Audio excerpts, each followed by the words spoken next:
All right, let's see. Where are we going to start saying hello? Well, first, we're going to start saying hello by saying hello. And Adam is in the house with us, probably running right now one of the more profitable staking pools. And if you're a little patient, you can win. This is the thing. You got to be patient. People get all caught up. They're like, I didn't get a reward this 4-5 days. I'm like, this happens 73 times a year. You got to calm down. You got to take the bigger win.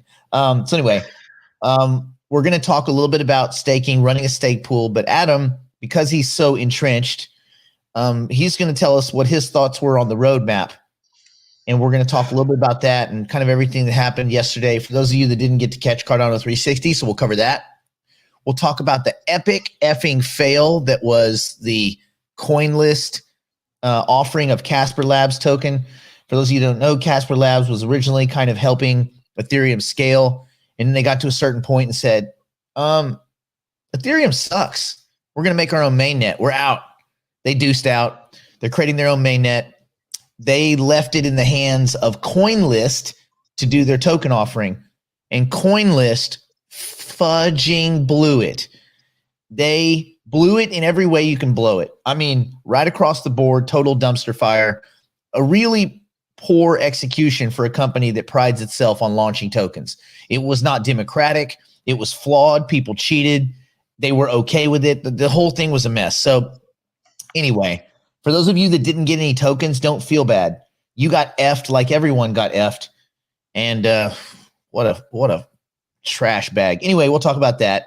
And I'll explain to you why it was a scam. And when you guys see scams happening, you can go, oh, I don't want to be a part of this. And there, cool. And then we'll talk about a potential Bitcoin short squeeze. There's even some news for Polkadot. The first parachain was actually selected. We have a parachain number 1. That's kind of cool. At least these auctions are happening and something's happening in Polkadot. Now, they won't tell you this because you got to know someone on the inside. They don't give it. But anyway, when we get back, we're going to go through all this and more. So let's play these little graphic-y things. And yeah, we'll be right back.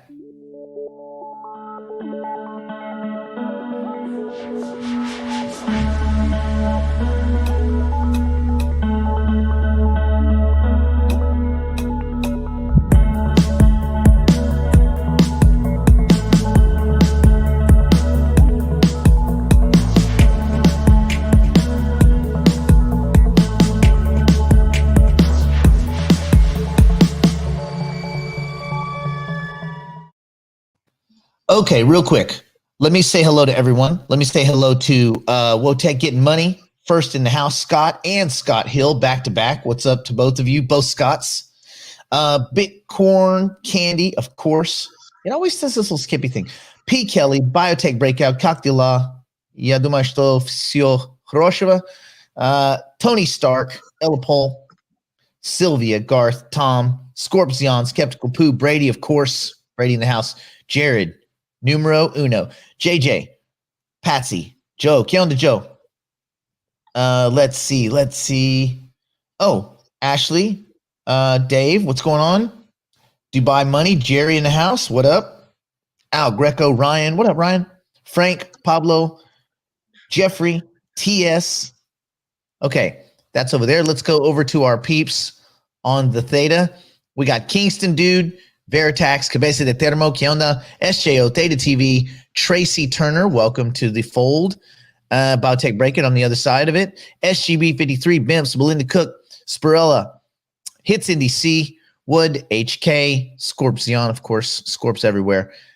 Sniper Princess, Beartail Baykeeper. I'm going to repeat some of these names because they're all over the place, but that's okay. McNabb, Shalendra, iPowell, Joe Pirate, of course. Generic Bomb. Ooh, I like that. Ocean Dawn JR80. And then over here on the clubhouse, we have Antonio, Rona, Aldo, Sade, Hula, Tony, Justin, Nash, Cutter, Chelsea, Lil Gaines, Ryan. What up, Ryan? Hollow, Lakeisha, Lori, Grace, Akram, Shay, Rodrigo, Jay, and Alex. I think we pretty much got it. Wojtek. Of course it's Wojtek. You know why I should have known that? I know someone named Wojtek, but I never knew how it was spelt. But I know now. I believe German. No, it's Polish. Interesting. Kurwa mach. Lupino, what's up? Okay. Ostrovia is the only one I know. So I have this guy I used to work for, this Russian guy, and I'm actually probably shouldn't say anything else about him, but one thing is, all the guys that worked for him, every time we would go to these parties, we would go, when in Russia, when you drink, you have like a little toast or whatever, and we would go, na perestroika и glasnost. That's like celebrating perestroika and glasnost, which if you're Russian, these are the worst times in Russian history. Other than Rasputin, this is like the worst it got. Perestroika and glasnost were the worst. So when you say that, he would always go, no, you never be say this. They kill you. And every time, no, perestroika and glasnost. Okay. Brave soul, Nick. Brave soul. I'm like, they can only kill you once, right? That's true. But the glory, that's forever. Okay, Adam, let's start with Cardano. And let's just talk before we look at prices, before we look at anything. Let's go through, you made a cool checklist. Let's kind of talk about what you saw as being interesting and just kind of your take on Cardano 360, where we're at, where you're at, how your stake pool's doing. Just take the lead.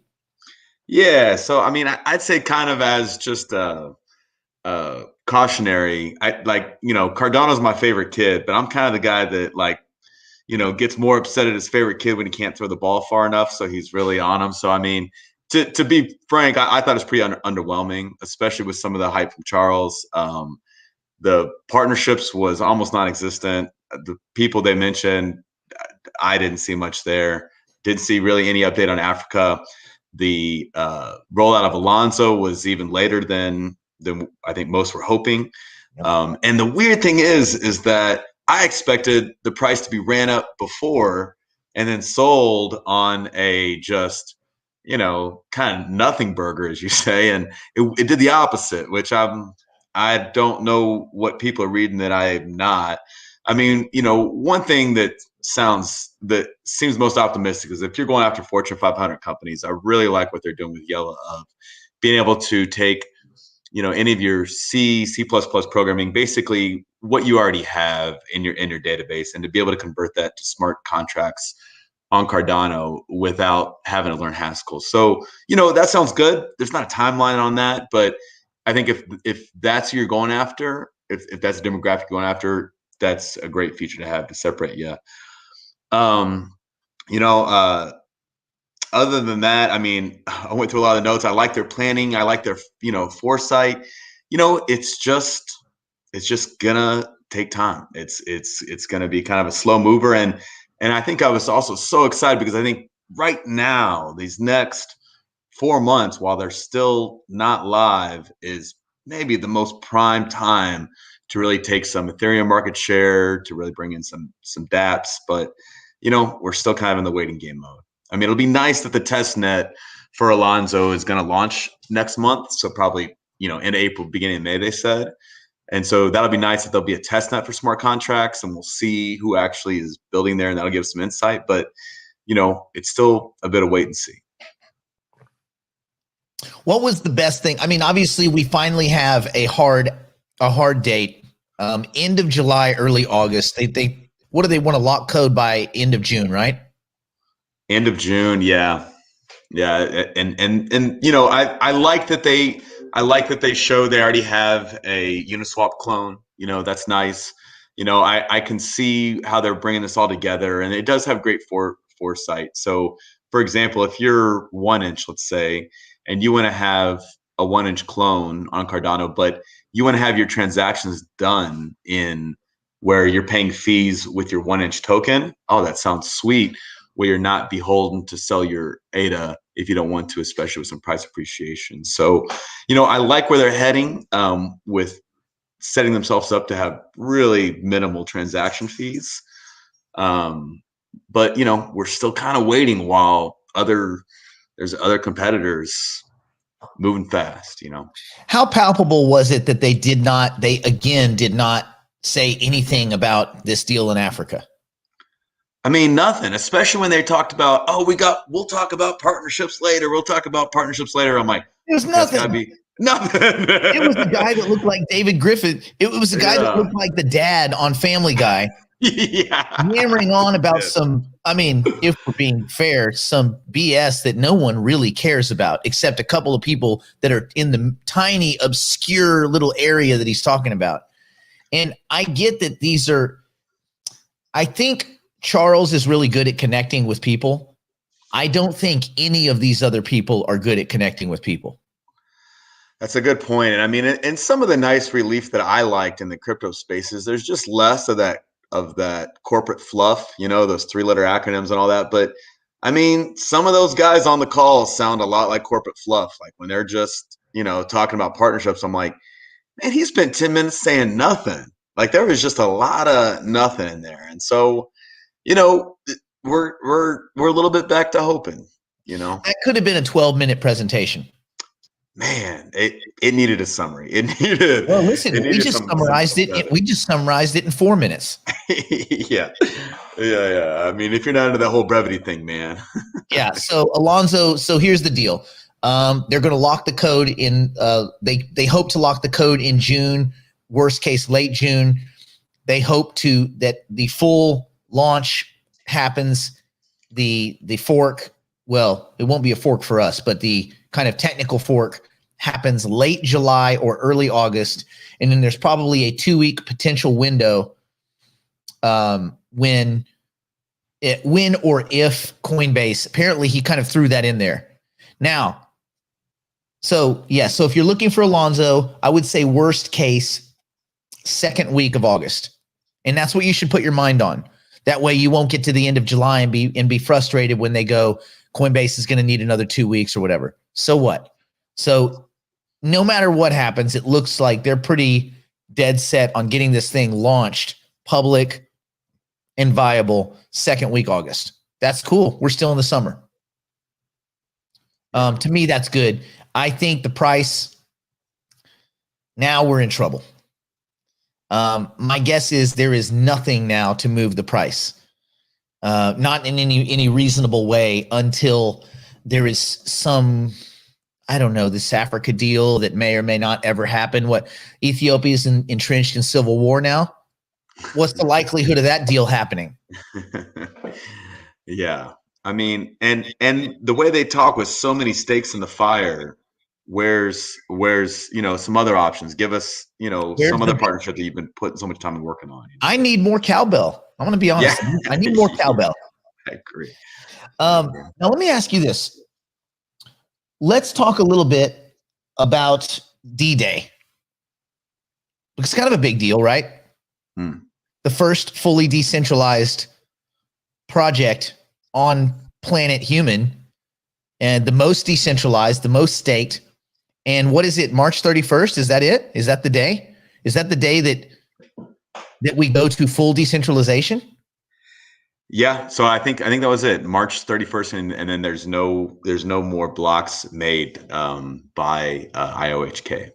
So and they've kept their word there, and they said they're basically going to give more and more rope to the stake pool operators as they prove themselves, and so far so good.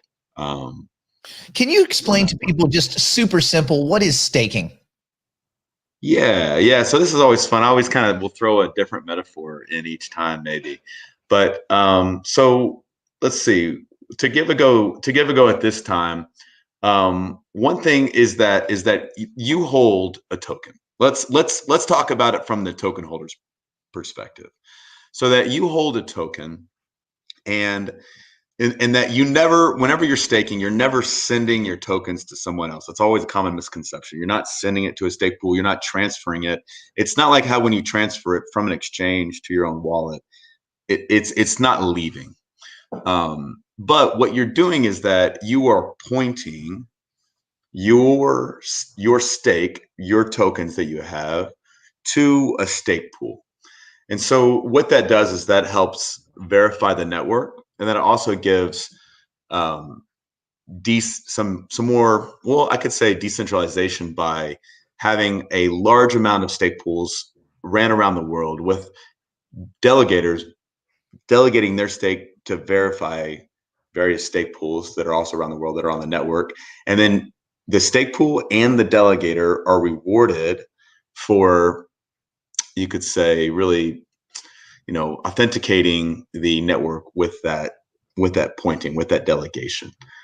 That's maybe one way to think about it from the holder's perspective. How would you tell grandma? Grandma's like, stake pools, electric money. So, yeah, I would say, hey, grandma, you remember in the 80s, whenever you put your money in a bank and that you got 12%, you put your dollars in a bank and you got, let's say 10%, 8%, 12% back on your money back in the 80s. And you know how that went away? Well, there's this new space called crypto. And it's imagine like, I would even say, maybe I give her an equities analogy. Grandma, imagine buying Disney stock.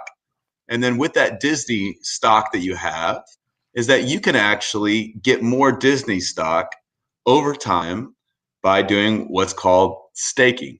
And you get about 5% more Disney stock for every year that you participate in this. And instead of Disney stock, it's this cryptocurrency called ADA or 100 other different ones, just like there's a bunch of different equities. But over time, you get compounding interest, grandma, which I know you love from the 80s that you don't have anymore. But, that's kind of how it works now. So I think that's a good way to do it too. I'm careful not to talk about I'm careful not to say dividends all the time. And I'll tell you why. The problem I have with equating it to dividends is then you start getting in that gummy area where it's like, Celsius, BlockFi, and all these places where money goes to maybe be there or money maybe be gone if they have. Whereas the beauty of this is it really is like voting. So I like to explain it like this. Staking, I own all these votes, right? And I have delegates. These delegates are stake pools. And I take my votes and I send them over here to this certain delegate. It makes him more famous. It makes him more likely to be heard, right? And the more times he's heard, the more likely he is to win a slot, like a slot on a TV show or on a news broadcast. And the more exposure he gets, the more slots he wins, the more of that reward pile he gets. He gets rewarded for getting out there and getting loud. I get rewarded for giving him my votes so that it makes him more famous and he's more likely to be loud. And the beauty is I never have to give up my actual asset. I'm just pointing votes in his direction. No one comes and gathers up all my tickets. No one gathers up my assets. I got them. They're in my back pocket. I'm simply signaling to him. I'm signaling to Adam, hey, I vote for you. Now take those votes and go out there and make us rich. And I want to also tell everyone, staking with Cardano, it's a very interesting thing. It's an effect that you're seeing is a lot like Bitcoin leaving exchanges.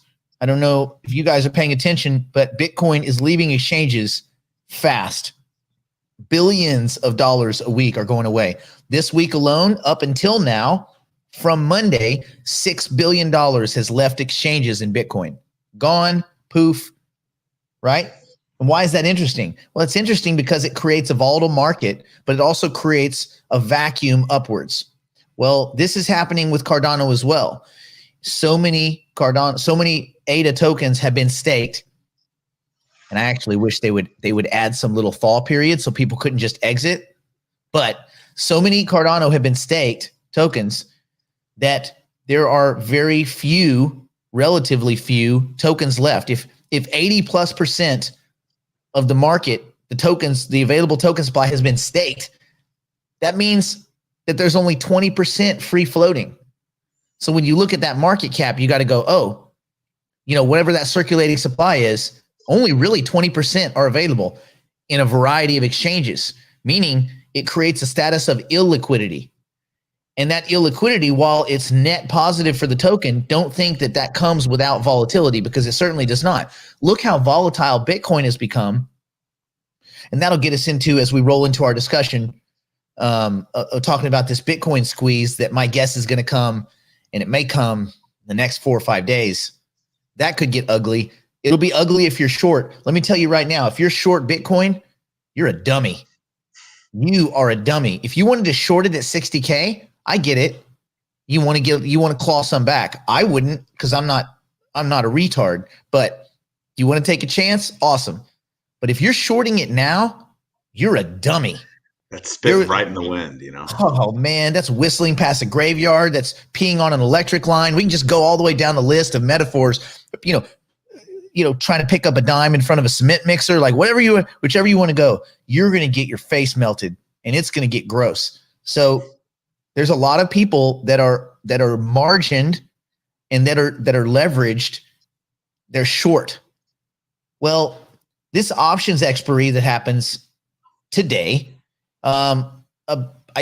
it's the biggest options expiration yet in Bitcoin terms. Now, that's going to almost always be the case. Every big quarterly options expiration is going to be the new biggest because the market cap's growing. So that in and of itself is really just kind of a little clever talking point. But the bigger story is when that option expiry gets out of the way, and I don't think it's a big deal, you are left with a lot of people that have a lot of short leverage. They've taken on too much leverage on the short side in the futures market. Futures and options are different. They're both derivatives, but they're not the same market. If you have put or call options against Bitcoin, those aren't futures, right? Futures are that's more similar to like commodities markets where you're pre-selling or pre-buying an asset, right? And it follows, the options price doesn't peg off the futures price. Options price peg off the spot price. Futures reset. Right? Futures have funding rates that are applied every 8 hours. Futures have incredible leverage. So there are many derivatives. What we're specifically talking about is this options expiration happens, and then all eyes go onto what looks to be a short squeeze is coming. Now, no one knows for sure, because if anyone knew for sure, then no one would be short. You'd be like, well, why the F would I be short? Well, the problem is there's people that have been short for a while, and as the price came down, they may be in a position where they have to liquidate to get out. And so when you're short, you basically borrowed the asset and sold it, and you're waiting, and then the price goes down and you buy it back and you keep the spread. Well, if you sold it at 58 and we're down at 51, 50 yesterday, now we're back to 53. We'll go back to our main list here. Boop. Now we're back to 53.4. You're starting to go, it may be time to exit. So what are you going to do? You're going to close out that position. Some of those people invariably will have made a lot of profit. Some of those people will be right on the bubble. What happens is anybody on the bubble, when the regular kind of when the average starts buying back Bitcoin to cover their shorts, remember they borrowed Bitcoin to sell it. Now they have to buy it back to cover that position. They're out. As they do that, that creates an upward jerk because everybody has to start buying, especially if you're on the edge of being profitable or if you're slightly a loser. Let's say you were one of these idiots that believed the people at Cointelegraph and you thought Bitcoin was going to 42 or whatever, this old stupid crap. Every time Bitcoin goes down for more than a day, all these idiots come out and say, we're back in the bear market. It's over. It's a shut up, Ray. Everything's over. It's over. We would lose. Well, anyway, guess what? It's not over. Yeah. And so what happens is now we go the other way. And so there's a lot of people that may have shorted right here, 53, 54 range. And if they did, they're going to have to buy those positions back because guess what? There's no ceiling on how the big of loss you can take if you have short futures position. If you short futures naked, your losses are infinity. You can be done. I mean, completely gone. See you later. Bye. Your fund doesn't exist. And so anyway, there's a lot of risk there. That's why whenever people complain about people shorting, I say, no. I high five those guys. Those guys have balls big enough to, juice into a dump truck. I mean, shorting as a career is incredibly difficult. Everybody's telling you you're wrong all the time. Eric in the house. Everybody's telling you you're wrong all the time. When you're right, you're a predator. When you're wrong, they laugh in your face. It's like it must be the most high stress job on the planet Earth, but it's a necessary part of markets. Anyway, you want to understand what happens when a short squeeze occurs, and we may be seeing one starting to form right now. So that'll be interesting to watch. Let's go back just for a second and let's talk Cardano. Did you notice there was one thing, there was a name of a company he brought up on 2 occasions and someone else brought it up on 1 occasion? You know what I'm man, Nick's giving me a pop quiz over here, man. Yep. I'm gonna give you a hint. You don't have to answer. Phone a friend. I know you know. Yeah, I'd like to use a lifeline. Yeah. I'm going to give you a hint. Okay. AGI. Nice. Nice. Yeah. Yeah. I feel like that's kind of cooked in. Is that not cooked in? I mean, how many YouTubes do they have to do together? Yeah. I mean, they said it. They just dropped it. Matter of fact, on the example they were using for swapping, what was the token they were swapping? Yeah. AGI. AGI. If you guys don't see this coming, effing wake up. Wake up. This is happening. AI is happening. And this isn't like a cool little company and a guy with his funny hat. This is a sector play. But this is a sector that's not just going to be in the crypto space and can be kind of cool and all that. The greater story of AI, of swarm AI, mechanical Turks, machine learning, this is going to meaningfully move the needle for humanity. Might not be in a good direction, but it's coming, whether you like it or not. And the way I see it is, when the robots attack, I at least want to be up in a cloud city where I can watch it happen. We can use our laser pointers, like, oh look, there goes Skynet. So, you want to be paying attention to these kind of plays. So inside the crypto space, you need to be looking at the different sectors. You need to start breaking it down. We used to refer to these as tiers, but I don't think tiers is sufficient anymore. I think you have to start going, I think tiers are a way to define the assets, but you have sectors within, right? You have protocol layers, and then you have protocol layers for AI, protocol layers for smart contracts, protocol layers for non-fungible tokens, right? And so I want you guys to start thinking in terms of, you have tiers, types of assets, and then beneath that, Bitcoin savings account, right? Things like that. But then beneath that, you need to start looking at the different sector plays and make sure, if you're a person that is into, diversification, that you have sector exposure, right? You kind of, anyway, that's how I play it. Okay. Anyway, your thoughts, Adam, if you were to sum up what you thought about 360, what was we know the worst is they didn't really talk that much, but what was the best thing you got out of it? I mean, I already kind of had this going in, but I'm probably the most bullish on Project Catalyst. And I'll say this is one thing that's interesting is, I've been watching the projects to get accepted and get funded and they get promoted. And I kept noticing, man, education, but there's these other interesting tangible projects. Education gets going. Oh, form a group. But the interesting thing is, I think they knew that there wasn't going to be smart contracts until Q3. And I think they weren't approving and pushing on Project Catalyst projects that needed smart contracts to really be able to execute. I think they're pushing those basically down the line. So to me, I kind of tuned in back at the end on just an update on Project Catalyst. But I think that is one of the coolest, really, you could call it an incubator or you call it an accelerator that's in the crypto space, of a great way to really engage developers, engage entrepreneurs. They're really thinking, and I can tell exactly what their play is. It's, hey, promote this. We might give you some money, but you should go do it anyway. Hey, look how far you are. We have a community.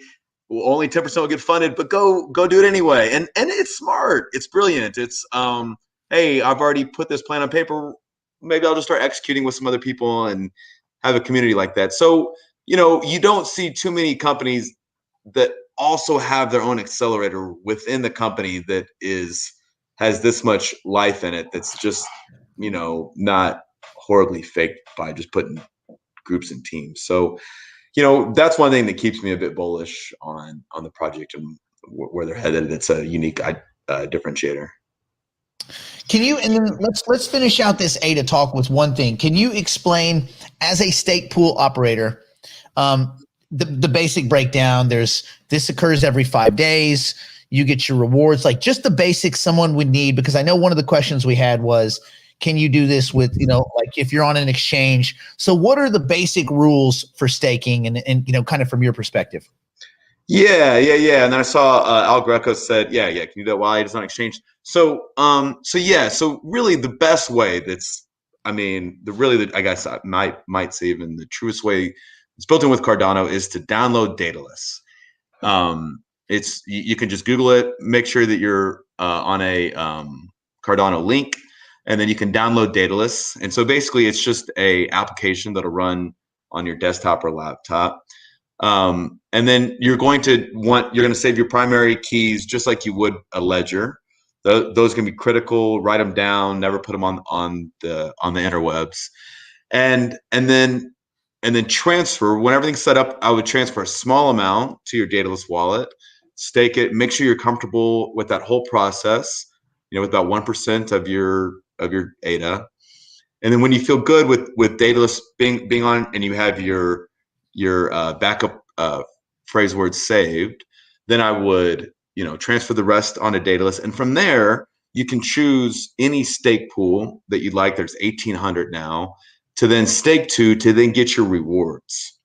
That you're going to be paid back in ADA. Now, one thing to note is that, let's say, okay, so a good phrase is that the current 5-day epoch is going to end tonight for Cardano. If you got the rewards you got from this epoch will not be paid out until the end of the next epoch. So it'll be 6 days from now until you actually see those rewards show up.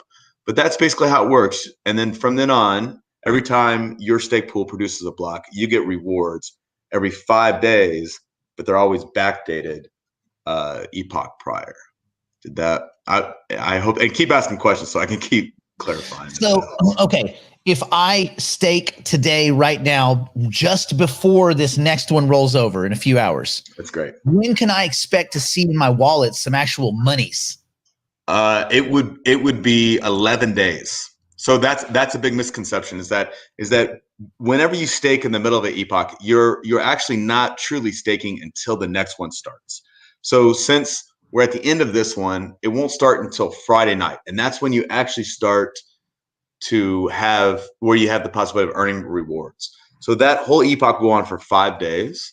And then if you earn rewards during that epoch, then you won't be paid out until the end of the next one. So then there'll be another 5 days. And then that's when you actually get it. So that's why I say 11 days. Today's Friday. Let's say I did it on Wednesday. I delegate my money on Wednesday. Then it would actually be 13 days, if that makes sense, because I'm actually not going to be participating until the next epoch. So okay. There's always that, you got, that's why it's 5 days. You have to get in before that epoch starts. Let's see. FY, Tiffany said there's no app for phones for those who are new to staking. Okay. Some people are staking through Exodus wallet. I don't recommend using any phone-based anything. You have Daedalus. Daedalus was created by the team, right? IOG and everyone. And yes, there's support for your ROI and all this kind of stuff, but the main product is Daedalus. So use Daedalus. And if you're stuck to just your phone, I wouldn't even try to stake. Why are you sweating the 5% to get 100% SIM swap? I mean, I just wouldn't stake if that was my only option personally. You want to make sure, and this is just a greater story. Don't let anyone there's no amount of staking. I don't care if the staking is 100%. It's not worth it to stake through an attack surface. And example, I had a bunch of lumens staking for dust on my phone, And, you know, I don't have trading apps on my phone, but when my phone got SIM swapped, they got into my notes and they found there was one time that I was using Stellarport. And even though the notes were locked, when they SIM swapped my phone, they weren't locked anymore. And so then they got access to Stellarport and they siphoned off all my XLM. And it was a lot. And if that doesn't give you enough fear, I mean, just YouTube man in the middle attacks. Take you 5 minutes to understand. And basically, anybody that sets up any type of 5G hub that's in between your phone and the tower, they can set it up near an airport where there's a lot of people. They now have access to everything that you're going to send to the tower, which is a lot. And so you're just so vulnerable with the information that's on your phone that could be pulled and hacked and read, and it's just too risky. And I mean, there's just not enough security to put crypto on a phone. Don't put trading apps on your phone. That's it. You don't need to. It's not worth the risk. So hopefully we've beat that yeah. Okay. Drum beat. Let me show you guys a little piece of news information. I got this from my man Josh, he's going from Istanbul to Dubai to work on a project that we hopefully are going to work together on, and we will be able to talk more about it soon. And it's a big one. It's a 1, 2, 3 comma deal. That's a lot. It's a lot of commas. Trace commas. Nice. It's trace comma deal. So if it works out, we'll let you know more. If not, I just won't talk about it again. It'll be like it never happened. Okay. But I do want to show you guys a cool piece of info news. Akala, and this is the tweet. This was early in the AMs. Akala has won the first parachain slot auction on Polkadot. It's on the testnet Rococo, and now Akala occupies the first public parachain slot. Kind of cool. So finally, it's happening. Finally, and I know this isn't Cardano news or anything, but you know what? It's Polkadot news. And what's good for Polkadot's good for Cardano. What's good for Near is good for Polk. Why? Because these are helping the world move past the effing dumpster fire quagmire that is Ethereum. And a good way to look at this, Leroy said, I don't even look at Ethereum as a token. I look at it as gas. You just burn it. You burn it to do other stuff in the crypto space. That's really what you just got to look at it. It's just kindling. It's just fuel. It's jet fuel, however you want to say it. Don't look at Ethereum as an asset that you hold. Look at it as something that you light on fire, and it'll help you sleep better at night.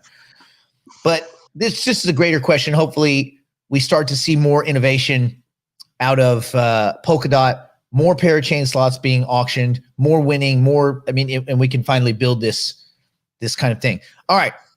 Let's briefly, do I have Coinlist up there? You know what? I'm not even going to give them the time of day. It was such a dumpster fire. But I'll explain to you what happened. So a bunch of people were using bots. How's this work? Well, they were doing this in the beginning of NBA Top Shots.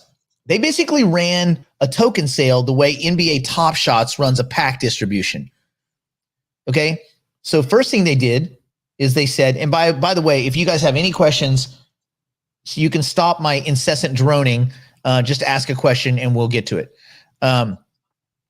So one question here is for Texas Stakes. Why is Shelly testnet wallet recommended instead of Daedalus? I don't agree with the with the presumption. I would recommend Daedalus. Daedalus is the recommendation. Shelly testnet is a few months back, so Daedalus is the recommendation. Yeah, Daedalus. I think you may be confusing two things, Biotech. So they had the Shelly testnet wallet when they had launched Shelly, but they hadn't rolled it out to mainnet. People were kind of experimenting with it, but Daedalus has stayed. Daedalus will roll in these implementations when they're available for the wider. Now, Daedalus Flight, if you're running any of these flight programs, that's essentially like a beta, or actually it's like somewhere between a beta and the actual product. I think that's a great way to put it. Yeah. Let's see. It says directly from the above website, Texas Stakes. That may have been a recommendation before when they were going from Byron. But anyway, yeah, we'll get to the bottom of it. Oh, that's good. Yeah. Leroy Jenkins. That's funny. Okay. And there was another, Veritax asks, here's a Daedalus question. Someone asked me the other day whether Daedalus has to be up on the computer 24/7 to receive staking rewards. No, it does not. Once you've delegated your vote, you're good. Now, what happens is if you haven't opened it in a while, when you open it, it's going to take a little while to sync to download all of the activity on the blockchain, right? But it doesn't need to be up and running. It's not like Theta. Theta, your screen goes dim, you're not making money. With Cardano, once you've pointed those votes somewhere, they're there. That's it. I pointed my votes to Adam. He's got them. I don't need to be doing anything,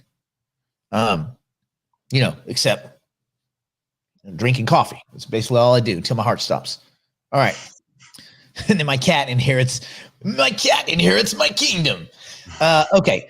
So I hope that helps. But listen, ask your questions. That between Adam and I, we'll probably be able to get you close. And if not, we'll just get Charles on. He'll answer the rest.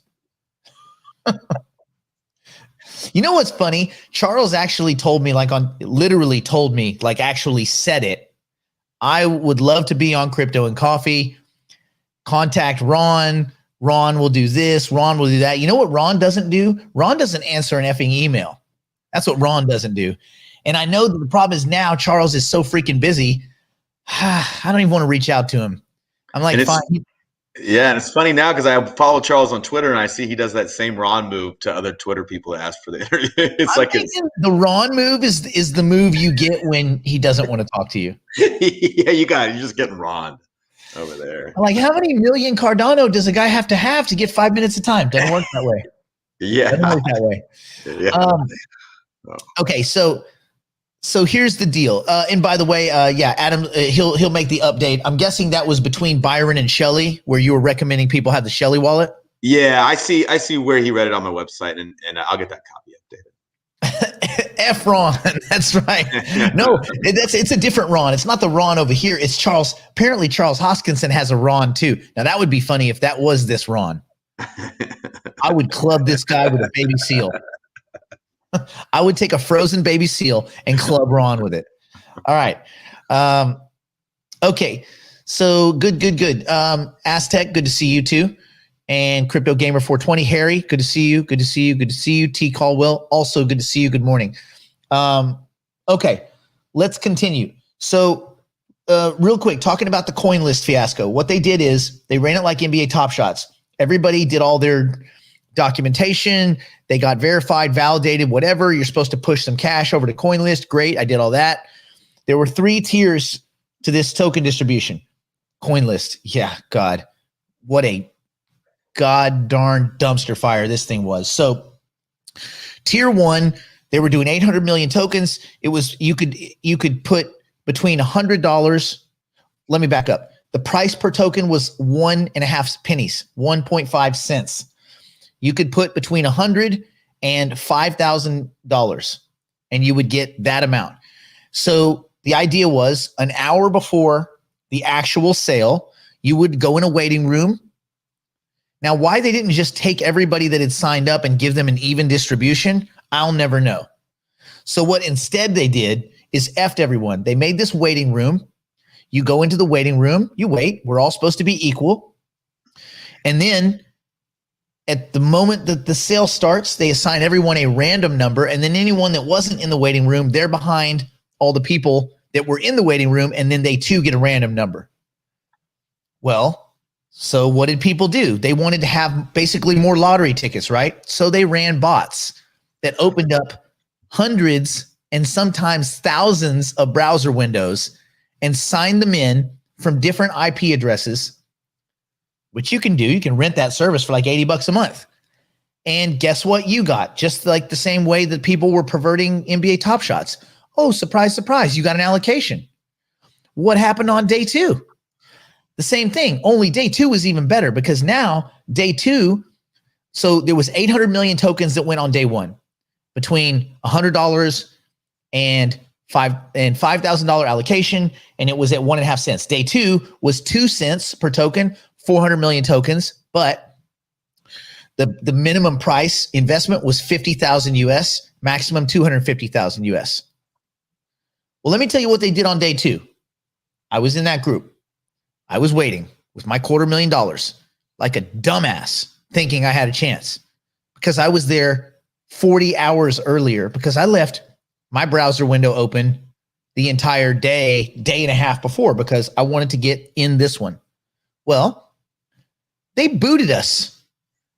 They booted us all out. So even if we were in the rating room, we just got booted out. When we got booted out, they ran a CAPTCHA where you put like stairs, click, click, click. There's 3 stairs, a picture of a boat. These 3 boats, click to prove you're a human. Well, they ran us through a string, and this wasn't an accident. I don't care what anybody says. It wasn't just a random thing. They ran us through this string of 20 or 30 CAPTCHAs in a row. Well, guess what? By the time we got back in, a whole other group of people had somehow made it in front of us. And we were suddenly 1,700, 1,800, 20,000, 36,000 back. Now, do a little bit of math if you want. Do you think that there were 36,000 people waiting with between $50,000 and $250,000 to buy Casper Labs token off Coinlist? Come on, man. It's bullshit. That's the GDP of some small countries. So this whole thing was a racket. There were people using bots. There were people with multiple browsers open. Coinlist wasn't IP checking. They don't give a shit. They let this thing disintegrate. Why? So they could push in their friends. That's the only thing I can figure is that they used this merc so that they could take people, homies, friends, crew, and they could shove them in during all this murk. What's this? The fish prosper where the water is murky. So day 2, we all saw this bullshit because we all got kicked out and got CAPTCHA effed. And we said, wait a minute, you guys just screwed us out of our place in line. You violated your own. Yeah. There was tons of mistakes on day 2. We're going to fix that for day 3. So they put out a little note. Please don't use bots. Really? Oh, that you fixed it. A little note that said, please don't use bots. Got it. So day 3, the exact same shit happens. People use bots. People have 40 windows open, all the same stuff. We all get dumped out of it. A couple of people, and then the people at Casper, they're dead silent. I go to their Discord and they're like, we understand that maybe you guys are frustrated, but we did this in the most democratic way possible. And so I said, well, wouldn't the most democratic way be everybody that signs up until this point, we're going to evenly distribute the tokens, and this is the price? That seems like that's democratic. When they do stimulus checks, everybody that falls within the range of people that are supposed to get stimulus checks get stimulus checks. Why they, anyway, whatever. Anybody with a 4th grade education would have seen this. Yeah, exactly. So this is the best part. All these people had to dump their money into Coinlist, right? Most of them paying fees to swap between USDT, USDC, Bitcoin, Ethereum, whatever. They had to swap to get ready for the token sale. And they had to lose, some of them up to 5% per transaction. And almost all of those tokens are landlocked. Oh, we're sorry, we're down for maintenance. We can't.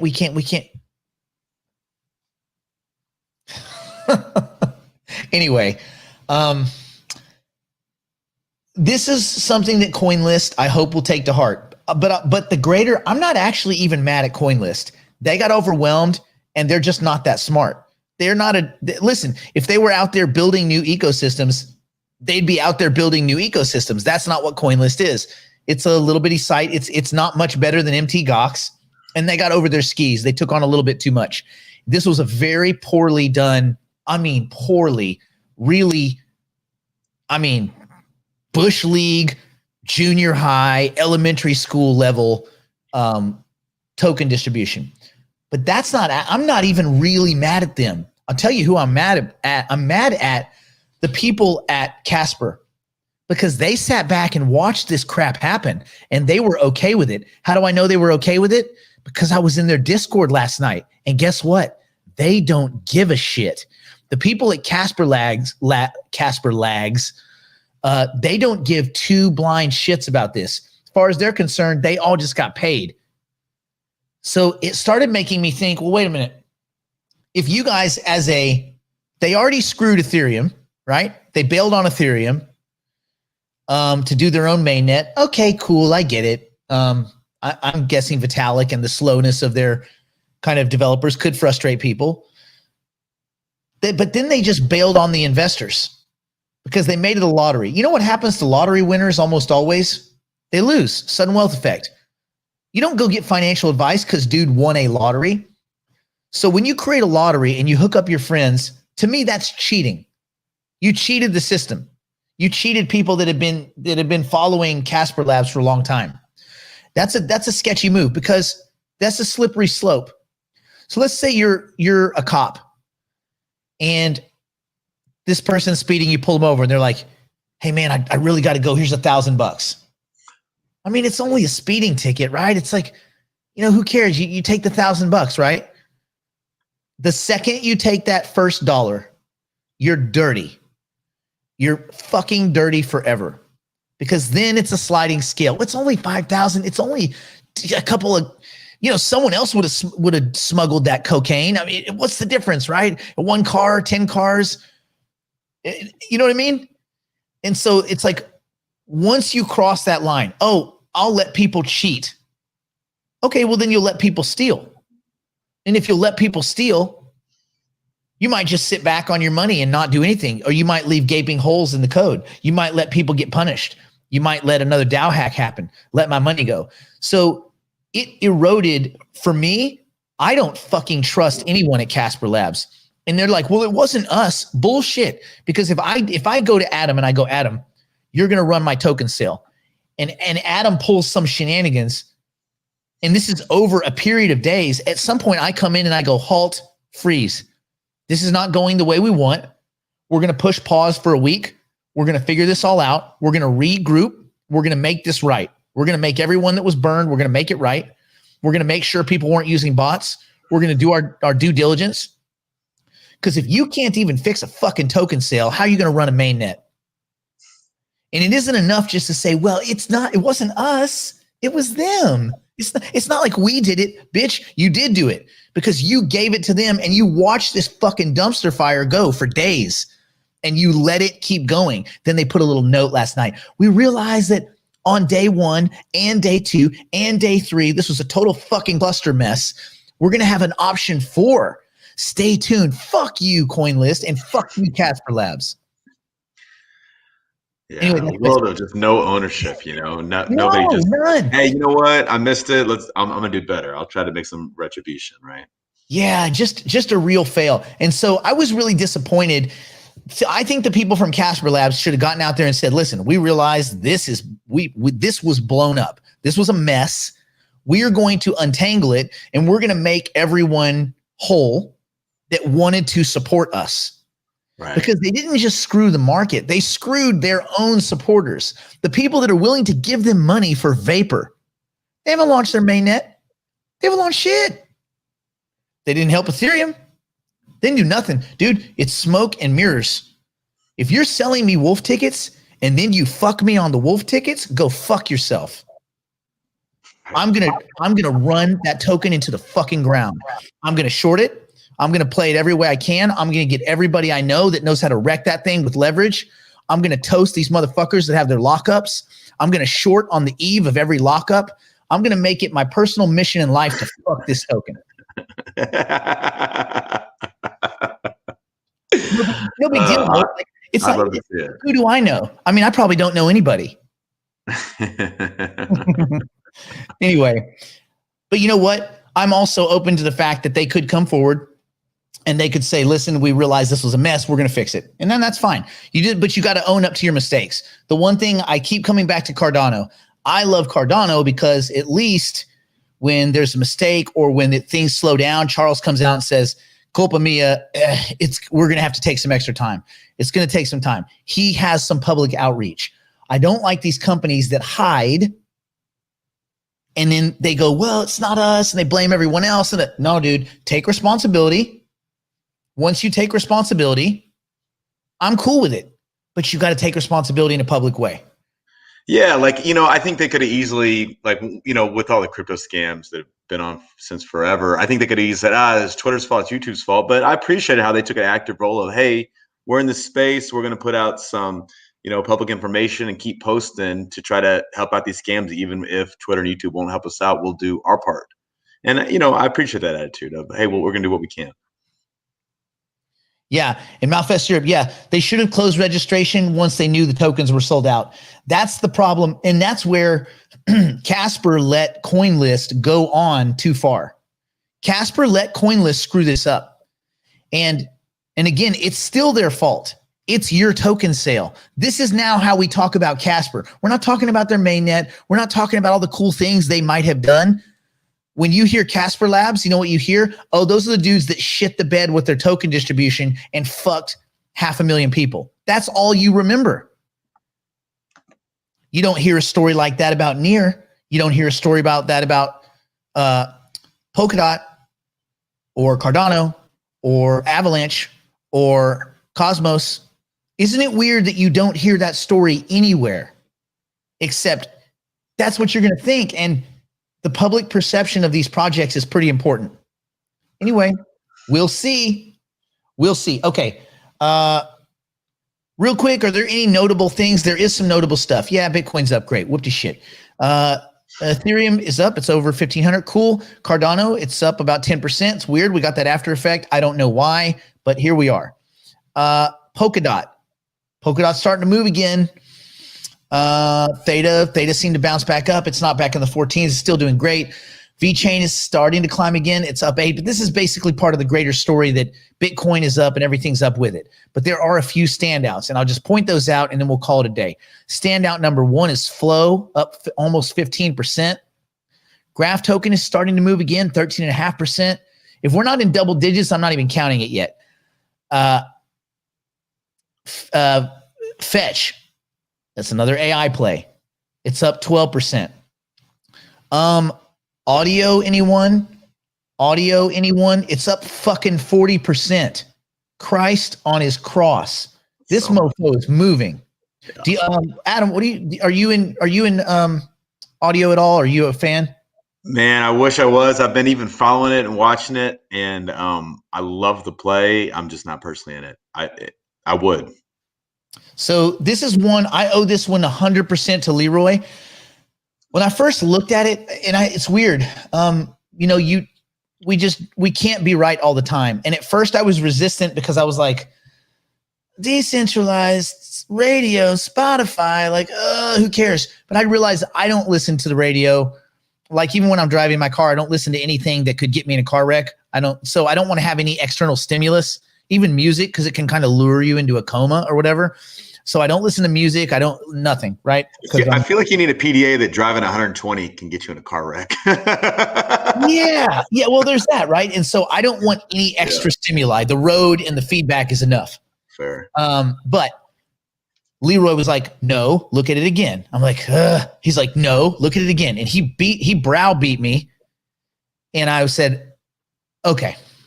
And I'm going to tell you the first time I sold Cardano ever was to buy audio.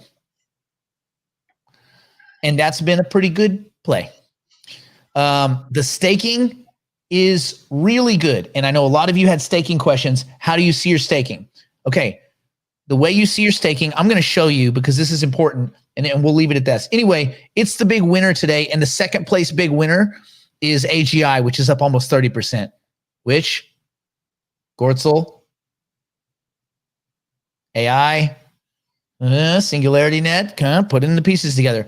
But let me show you guys something real quick, and then we'll bring this to a close.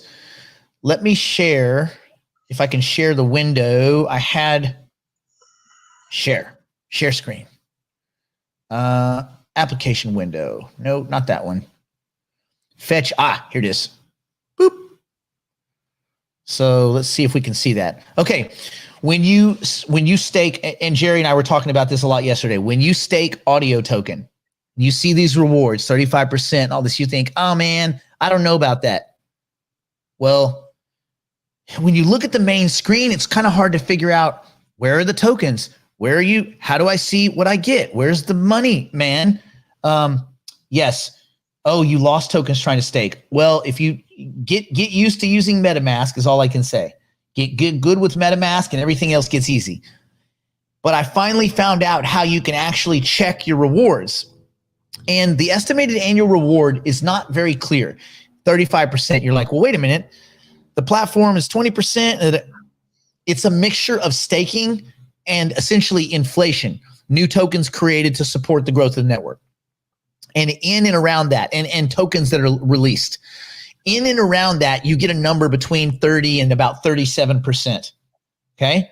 Now, how do you check this? Because nowhere on the screen, I've looked everywhere. I scrolled up, I scrolled down. I'm like, oh, I'm going to do a support ticket. I can't even find out where to do that. But when it says manage your accounts, manage your account and services right here, if you go to, don't go to register new service unless this is the first time you've done it. You go to delegating to one operator, right? And if you're delegating to an operator, you go to view and it will give you the contract you're delegating to. I'm using the staked pool and it will give you your number of tokens. You can subtract your new number of tokens from the amount staked and you get what it is. So it doesn't matter what that is. It's just, that's how you do it. So subtract what you staked from the number it shows you there.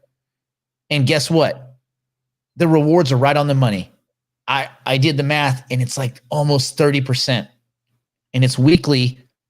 And dude, it's 30% on a token that's going up about 30% a day. Now I get it. That's gonna die down. But this is a tiny market cap asset. And so just to kind of round this out, let me show you. Let's go back to the token one more time on Live Coin Watch. And the reason I say this is because when we dig in, wrong one. Hold on, give me 2 seconds. When we dig into audio, okay, the market cap's still only 405 million. It is tiny. It is tiny. And I can't find anybody they're really competing with. Not in the crypto space, at least. So what could this market cap be? Who do we have to compare? The only other company that looks like it has limited or no competition, and it's a protocol and it's just running kind of rampant, although this isn't completely a protocol. This is more like a DApp play. But Theta. Theta is the only other thing that to me, I can get an idea like, well, how could this thing run? So could this be a 5 billion or a 10 billion market cap asset? Yeah. And if that's the case, hang on, because what do you think your staking rewards are going to look like when you back out a year from now and you were getting 0.69, almost 0.7 every week, every 7 days? Compounded interest, because it restakes. Compounded interest 52 times a year at 35% plus the appreciation of the asset. That's a lot. That's why staking is so great, because you get paid to wait. Yeah, and I think it's got a great narrative where, just artists that are looking to, coming out of this pandemic, being locked up, not being able to do concerts, definitely looking for different ways to make some money and not only get 10% of their sales. I mean, it ticks a lot of boxes of why it could be large, I think. And for those of you that are confused with this process, how do I get audio? Like I go over to gate.io, I buy it, or I swap into it, whatever. Those are the two basic ways. You can swap into it using MetaMask. Think of MetaMask as an Ethereum, an ERC20 wallet. You can park Ethereum in there, and you should make sure everybody, you do this. If you're messing with audio, put at least half an Ethereum in your MetaMask wallet for gas fees. If you don't, and something goes wrong and a transaction doesn't go through, your tokens won't disappear, but you won't complete a transaction and you'll be super mad. Also, I would make sure you're doing a pretty fair amount. if you're going to stake, because just understand that right now Ethereum sucks and the fees are high. If the fees weren't high, or if there was another way around this transaction would cost 25 cents and you'd be done. But it isn't. The fees are high. It cost me about $500 to get it done. It is what it is. But the staking is so good, it's worth it for me. So you have a MetaMask account. You fund it with Ethereum. Now, once that is done, oh, it's on Hotbit. Good. Wherever, this is the one way you could do it. You can swap into it. Okay. The first time I got it, I swapped into it through 1inch. Okay. Gas fees were pretty expensive, but I protected my slippage, and you can do the lower gas fee thing, blah, blah, blah. And yeah, Antonio says after midnight to 3 a.m., during the day, the fees do go down. When less people are congesting the network, the fees go down. So that's one way to do it. When you use MetaMask, you will, even if you're buying from an external exchange like Gate, like Hotbit, wherever you buy audio, you take the token, you send it to your Ethereum wallet, MetaMask, right? To that contract address. That's your wallet. The token will show up in there. You go to whatever platform, audio, right? Go through the whole staking thing. And when you delegate, all of those transactions will be signed and confirmed using MetaMask. It's not one, it's 2 or 3 transactions. It's one to confirm you own it, one to sign the transaction, to swap it. It's like 2 or 3 transactions. One of them will be like 12 or 15 bucks. One of them will be like 50. One of them will be 90. It is what it is. But do it, because the staking, $3, Christ on his cross. You know what? This thing could go, man. I'm not telling anybody to buy anything. I'm not telling anyone to sell. But if you're going to sit on something, get paid to wait, right? Oh, that's a good. DeFi man said, Sundays have the lowest fees, Fridays the highest. There you go. Don't do it today. If you're going to do it Sunday morning when everybody is asleep. And 43% is a thick green candle to buy into. I mean, it's a rough one. But you know what? People have been, look at the people that were doubting Theta. And we started covering Theta at $2. We said, well, what's the price of Theta? We don't know. $3, $4, $6, 8, 10, 12, 14, sold back off to 10. Now it's back to 12, almost 13 again. There's a point where you just look and you say, hey, this is a space I want to be in. This is a sector I want to be in inside crypto, and I'm willing to pay for it. I don't see any very clear, obvious competition to Audius right now. Therefore, I'm not touching that investment. I'm going to get paid to wait. If I was going to do anything, I would sell my staking rewards. But you know what?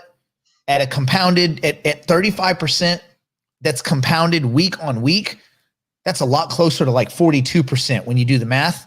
Dude, that is massive. Plus you're getting the asset appreciation. So already, even if you were getting 1 token per day, your 1 token a day that was $1 2 weeks ago is now $3.02. What's it going to look like 6 months or a year from now? And I would just urge all of you, if you're holding assets that you can stake safely and get them off of the exchanges, do that, right? And yes, good question, JJ. Yes, you can stake from a Ledger hard wallet, but you will use MetaMask as the go-between, right? So you will still go Ledger. It will discover it. MetaMask will discover the token. And from MetaMask, you will sign transactions. You don't sign transactions with a Ledger, at least not yet. So get used to using MetaMask. There we go. Okay, cool. Let's final thoughts. Adam. Final thoughts. I think patience will pay off. It was funny when you were talking about just buying the green can of audio. I remember buying Bitcoin at 9,900 and then feeling like a sucker when it was in the 8s. But I think when you make smart investments in the right coins and in the right projects, I think that it pays off in the long run, and patience pays as well. Patience pays off. Find ways to get paid to wait. When you're staking, you don't really care about the price as much. It's funny with Cardano, especially, the price goes up, the price goes down. But because I keep getting free coins every 5 days, I'm like, that's kind of like my allowance. Yeah. I'm like, and I can actually, and so what I've started doing is I'm actually deploying my staking rewards. When I find tokens that I like, I take my staking rewards. I say, okay, I push them over to Kraken, or I push it over to Coinbase now that we can trade Cardano there. Mm-hmm. And I buy some assets. That's my new investment my investment pile. And so that's a cool way for a lot of you. If you want to reinvest or new invest your staking rewards, and then your initial stash, your principal stays. You get it. You get your cake and you get to eat it too. So. Yeah, it's beautiful. I mean, if they had something like this in the legacy financial system, we might not be here. It's so great. And yes, at the boot camp, we will be having all sorts of discussions, not just about Ethereum, but about staking in general. We'll have a walkthrough of Daedalus. We'll have definitely MetaMask. All of this stuff is important. And so, yeah, you got to get used to it. And I know this is difficult, but think about it. If it was easy, everybody be in the space and there wouldn't be any real value to be made. And the last question, why Coinbase, not Kraken? Well, not Kraken. I would certainly use Kraken. It's just that Coinbase is more liquid. Kraken is great for a lot of assets, but so is Coinbase. I'm not a Coinbase hater. I don't like Brian Armstrong because I think he's a super douchebag, but you know what he's not?